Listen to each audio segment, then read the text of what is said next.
Hello everyone. Today I would like to represent the group China with the help of my group members Gurjeet Singh and Vikramjit Singh. Here we would like to discuss about some factors about China. First of all, to introduce the China, I would like to give a short profile about the country. China is situated in East Asia. It is the most populous country in the second largest economy, nominal GDP, with a GDP of $15.42 trillion in 2021. China's economy is composed of a fixed industries with key sectors including manufacturing, construction, agriculture, and services. On the other hand, manufacturing is the largest sector, accounting for around 27% of GDP, followed by services and agriculture, 9%. China is also the world's largest exporter of goods, with exports totaling $3.6 trillion in 2021. Next, I would like to explain some key industries composition of China economy. For example, industrial sectors, wholesale and retail trade, agriculture and fishery, construction, real estate, and transport. Here, I also would like to explain in a little bit depth about the sectors. First of all, if we talk about China's economy is composed of various industries such as I have explained earlier, wholesale and retail trade. The wholesale and the retail trade sector is an essential part of China's economy and including businesses involved in distribution and sales of goods and services to consumers. This sector accounts for a significant share of country's GDP and provides employment to millions of people. The significant sector that is agriculture and fishery can't be ignored as agriculture and fishery are important industries in China, accounting for a significant portion of country's GDP. The agriculture industry in China includes farming, forestry, and fishery, and the sector provides employment to a large portion of the population. The country is also a major producer of food products such as rice, wheat, corn, and soybean also. The next sector in the contribution of China's economy is construction. The construction industry is a vital component of China's economy, with the countries being home to some of the world's largest construction companies. The industry is responsible for building everything from residential to commercial properties to infrastructure projects such as roads, bridges, and airport, etc. The next one is real estate. Real estate is a critical sector in China's economy, with the country being home to some of the world's largest real estate companies. The sector includes the construction and sales of residential and commercial properties, as well as property management by rental services. The next most important sector is transport. The transport industry in China includes a wide range of businesses involved in movement of goods and people. This sector includes everything from road transport to air and sea transport, and it plays a critical role in facilitating trade and economic growth in China. Next, in addition to, I would like to add some other significant factors about the key industry of China. For example, storage, post, software and IT services, business services, catering services, information and transmission. So here I also would like to go for depth for the same. First of all, storage. The storage industry in China includes warehousing and storage services for goods and products. This sector is crucial for facilitating trade and commerce, providing storage and distribution solutions for manufacturers, wholesalers, and retailers. The next one is post. The postal industry in China includes postal and courier services, with China Post being a dominant player. With the growth of e-commerce, the postal and courier industry has experienced significant growth, providing delivery services for online purchase. The swiftly growing industry is software and services, IT services, for example. The software and IT services industry in China includes businesses involved in the development, implementation, and maintenance of software and IT systems.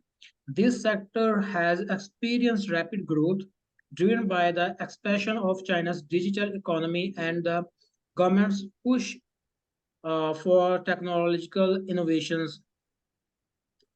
The other sectors such as business services, the businesses service sector includes a wide range of services such as consulting, accounting, legal and advertising services.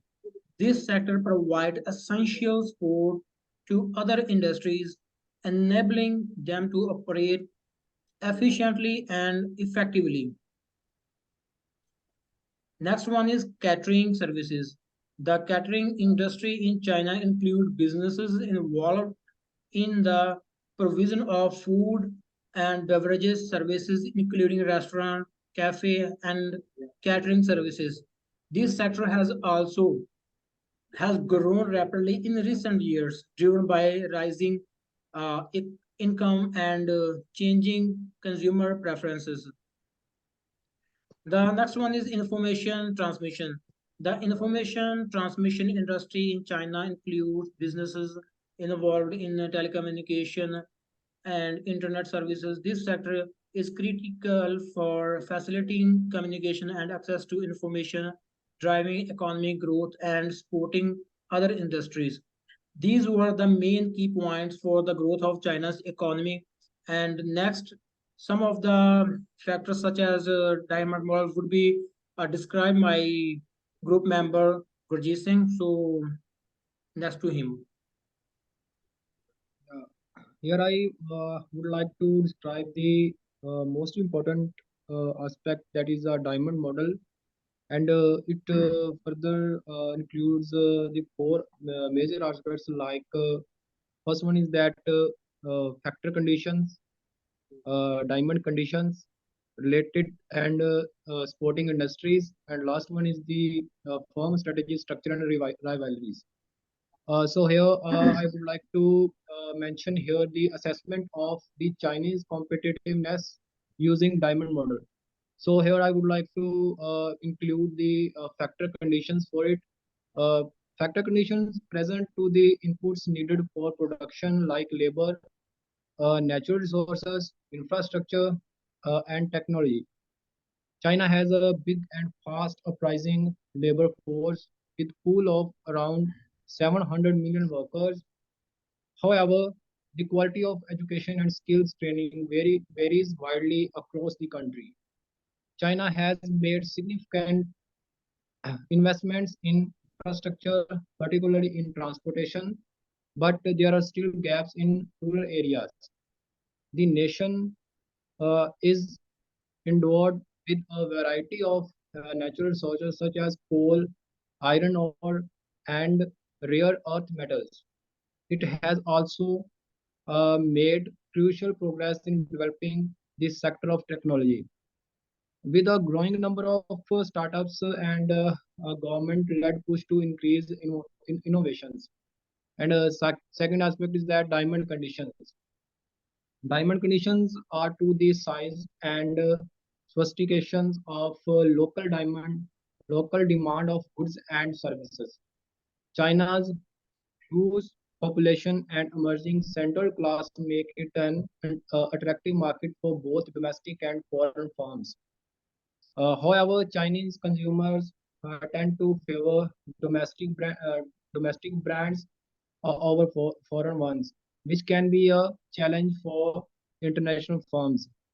Uh, Third aspect is the related and sporting industries.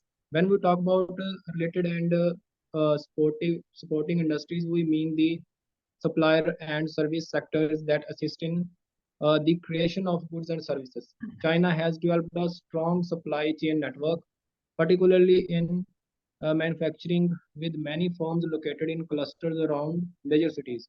However, there are still gaps in the availability of high quality inputs and services, particularly in more remote regions. And last aspect is the firm strategy, firm structure, and rivalry. The term of firm strategy, firm structure, and rivalry all refers to how businesses compete with one another and with the rest of the business environment. China has a highly competitive business environment. China has a highly competitive businesses environment with many firms competing on price rather than quality or innovation.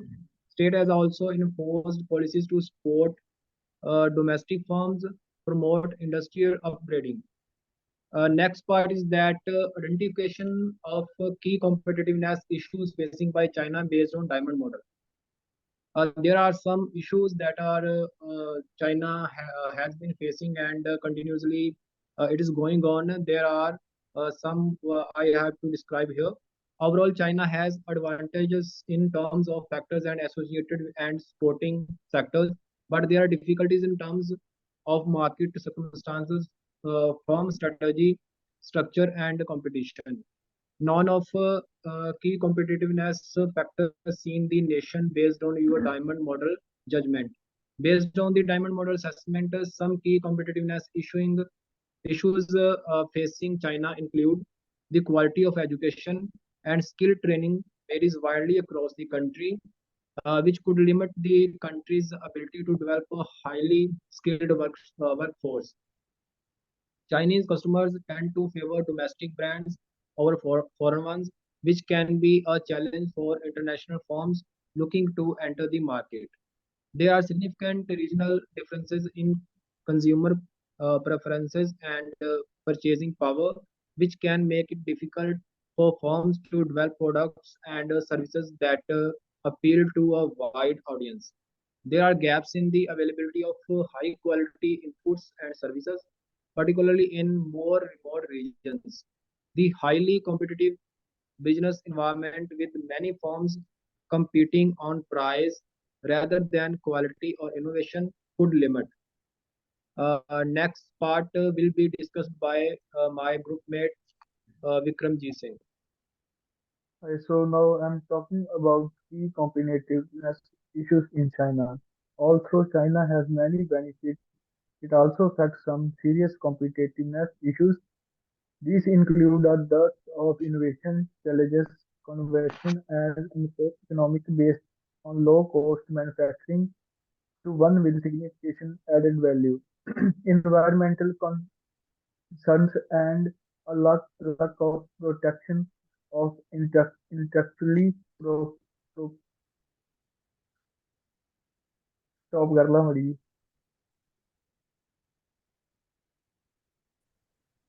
property properties rights, a recommendation of increased competitiveness of China. In order to become more competitive, China may force on strengthening its capacity of innovation by investing in R&D, promoting entrepreneurship and startups, and strengthening intellectual property protection. The country may also focus on improving the skill of its pupils, encouraging higher value firms and making investment in automation to expand its industrial capacity. To solve environmental challenges, China should also encourage clean technology and sustainable development. So this was the assignment and some of the research work from our group members. Here we would like to conclude all the assignment and project. So thank you very much for paying attention on our assignment. So we hope for the best. Thank you.